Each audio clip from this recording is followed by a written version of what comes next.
चोटी वाले अखिलेश को ही दे दो टिकट, अखिलेश यहाँ का विधायक बन जाएगा। मैं इस स्टाम्प पर लिख के दे सकता हूँ। आपको हो गया तो? मैं तो राजनीति से दूर रहता हूँ। ऐसे विधायकों की सूची बनानी चाहिए भारतीय जनता पार्टी को, जो इस्लाम के जिहादियों को शरण देते हैं, और उनको पार्टी से निकालने का काम करना चाहिए। ये सारा दोष आपने ला करके यहाँ के विधायक मदन कौशिक जी के ऊपर आपने मढ़ दिया। मढ़ नहीं दिया, लगभग 20,000 लोग हरिद्वार में जिहादी बसे हुए हैं। भाई रोंगिया आ गया, यहाँ वोटर कैसे बन गया? नेता के बिना संरक्षण से। पार्टी तो सोच समझ के वोट देती है ना, और टिकट देती है, ऐसे थोड़ी हवा में टिकट दे देती है। पार्टी जानती है कौन जीत सकता है, लगातार वो जीत रहे हैं। इसको बहुत चुटकी लेता है, तो अब की बार टिकट तो मांग ले यहाँ से। ना मैं जो कर्म कर रहा हूँ मैं उसमें खुश हूँ। मदन कौशिक से कभी मेरी कहन सुनन नहीं हुई। देवभूमि में शांति हो, उसके लिए वो निरंतर प्रयासरत हैं, और उनको वास्तव में जितना सहयोग चाहिए साथियों का उतना सहयोग नहीं मिल पा रहा है। और जैसे वो इतनी सारी सीटें हैं, सीटों की कमी कहीं नहीं है, फिर भी आप कह रहे हैं साथ नहीं मिल पा रहा है। अरे साथ की बात सुन लो, हरिद्वार है, हरिद्वार का विधायक भाजपा का है, और यहाँ जिहादियों का गढ़ हो गया है। कहाँ सहयोग करता है? हरिद्वार का विधायक जिहादियों का एजेंट है, हरिद्वार का विधायक उनके खिलाफ काम करता है। तो ऐसे उनके खुद के विधायक काम नहीं कर पा रहे। वो तो भाजपा के हैं 25। अरे भाजपा के हैं, नाम मात्र के भाजपा के हैं, जिहादियों के हैं। ये भाजपा के और हमारे तुम्हारे नहीं हैं। जब जिहादियों के वोट बनवाते हैं, हरिद्वार जैसी तीर्थ नगरियों पे जिहादियों को शरण दिलाते हैं और उसमें काम करते हैं, तो ये लोग क्या करेंगे? ये इनको न सनातन मतलब है, न पार्टी मतलब है, न देवभूमि मतलब है, न देश मतलब है। इनको केवल अपना स्वार्थ, हर किसी भी पूरा कारण से हम हमारे पास विधायकी बनी रहे, सत्ता बनी रहे, इसके लिए चाहे लोगों की हत्या हो, चाहे आश्रम समाप्त हो जाओ, तो गंगा प्रदूषित हो, कोई मतलब नहीं उनको। मतलब ये सारा दोष आपने ला करके यहाँ के विधायक मदन कौशिक जी के ऊपर आपने मढ़ दिया। मढ़ नहीं दिया, लगभग 20,000 लोग हरिद्वार में जिहादी बसे हुए हैं।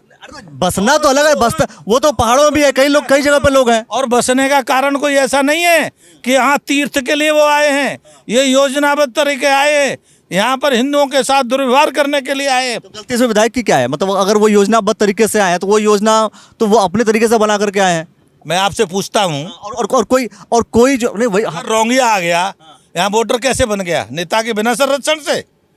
बताओ, यहाँ रोंगिया बसे हुए हैं और रोंगिया वोटर बन गए यहाँ, तो कल वो क्या करेंगे? यहाँ की नागरिकता का दावा करेंगे? नहीं होंगे। तो जब नागरिक बन जाएंगे तो फिर क्या करेंगे वो आगे?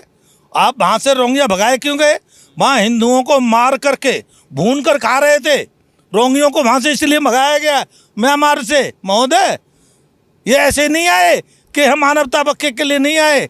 जब वहाँ लोगों ने मारने के भगाया तब यहाँ आए। ये वहाँ जो हिंसात्मक काम करते थे कोई यहाँ नहीं करेंगे। आपको गलतफहमी है मानने पर। इनका केवल ये मानवता के खिलाफ काम करना है, हिंदुत्व के खिलाफ करना है, देश और धर्म के खिलाफ काम करना है, देवभूमि के खिलाफ काम करना है। और मैं तो ये कहूँगा, ऐसे विधायकों की सूची बनानी चाहिए भारतीय जनता पार्टी को, जो इस्लाम के जिहादियों को शरण देते हैं, और उनको पार्टी से निकालने का काम करना चाहिए। अच्छा, आप जैसे कह रहे हैं भाई इनको हटा दो, आपके हिसाब से आपके पास कोई और कैंडिडेट नजर आते हैं? फिर मैं कह रहा हूँ कैंडिडेटों की कोई कमी नहीं है। मैं ये कह रहा हूँ जिनको आप कह रहे हो उनको निर्दलीय लड़ा दो, जमानती बच जाए। क्या बात करते हो आप? उनकी हैसियत पता लग जाएगी। यहाँ पार्टी का बहुत बड़ा बोध है। पार्टी तो सोच समझ के वोट देती है ना, और टिकट देती है, ऐसे थोड़ी हवा में टिकट दे देती है। पार्टी जानती है कौन जीत सकता है, लगातार वो जीत रहे हैं। चोटी वाले अखिलेश को ही दे दो टिकट, अखिलेश यहाँ का विधायक बन जाएगा। मैं इस स्टाम्प पर लिख के दे सकता हूँ। आपको हो गया तो? मैं तो राजनीति से दूर रहता हूँ। राजनीति की पूरी बात कर रहे हैं और आप कह रहे हैं राजनीति से दूर रहता हूँ, ये कौन सी बात हो गई? मैं चुनाव की राजनीति नहीं करता। अच्छा, तो पूरी बात तो राजनीति के इर्द गिर्द घूम रही है भाई। रोहिंग्या आ रहे हैं, दोषी मदन कौशिक, लैंड जिहाद खत्म हुआ, लव जिहाद खत्म हुआ, बहुत अच्छा काम किया पुष्कर सिंह धामी जी ने। तो फिर सारी बात आप राजनीति कर रहे हैं। नहीं, राजनीति से मैं दूर रहता हूँ। नहीं, राजनीति मेरा अंग है, लेकिन राजनीति का मतलब ये नहीं कोई राजनीति कैसे करेगा। उसे शुद्ध करना, बताना हमारा धर्म है, वो हम बता रहे हैं आपके सामने। चलिए, आपके हिसाब से चलिए टिकट तो जिसको भी हो जाएगा, लेकिन ऊपर की जो व्यवस्था देखी जाए, तो कहीं अखिलेश को हो जाए टिकट, ये छोटी वाले को इसको बहुत चुटकी लेता है, तो अब की बार टिकट तो ही मांग ले यहाँ से। ना मैं जो कर्म कर रहा हूँ मैं उसमें खुश हूँ, मुझे टिकट नहीं चाहिए, ना टिकट की मेरी कोई दावेदारी, ना मेरी कोई इच्छा है। मैं जो काम कर रहा हूँ वो अच्छा नहीं कर रहा हूँ। नहीं, ये तो काम सबसे बढ़िया है। पत्रकारिता का आप ईमानदारी से काम करते हैं, मेहनत के साथ काम करते हैं, तो मैं आपकी इसलिए इज्जत करता हूँ कि हरिद्वार में सच्चे पत्रकारों का अभाव है। उनमें से आप एक सच्चे पत्रकार हैं जो आपकी जिम्मेदारी आप निभाते हैं, क्योंकि मैंने पहले भी आपको देखा है, आप बड़े से बड़े किसी आदमी से डरते नहीं हैं, बड़े से बड़े व्यक्ति के आप खिलाफ न्यूज़ लगा देते हैं। तो ये आपके साहस के लिए हम आपको बहुत बहुत आशीर्वाद देते हैं, धन्यवाद देते हैं आपके लिए। धन्यवाद आपका। नहीं, वो तो ये बात आप मदन कौशिक के खिलाफ तो आप हम कई बार नजर आते हैं, कभी प्रॉपर्टी लेकर आ जाते हैं, कभी कुछ।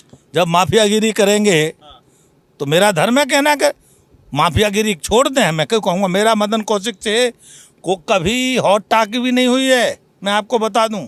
मदन कौशिक से कभी मेरी कहन सुनन नहीं हुई, लेकिन आप जिस पर बैठे हैं उसी डाल को काट रहे हैं। आप धर्म के कारण से आपको यहाँ सत्ता में आप आए और आप उसी डाल को काटते हैं। आपको ध्यान है पिछले दिनों यही तो विषय आया उनका कि 65 जो है आश्रम अवैध रूप से कब्जा किए हुए इन्होंने। एक टेस्ट बना लिया, उसमें इन्वॉल्व कर लेते हैं। आए दिन आश्रमों में ये इंटरफियरेंस करते हैं। ये विधायक का काम नहीं है। आश्रम की सुरक्षा करना विधायकों का काम है, ये काम नहीं है।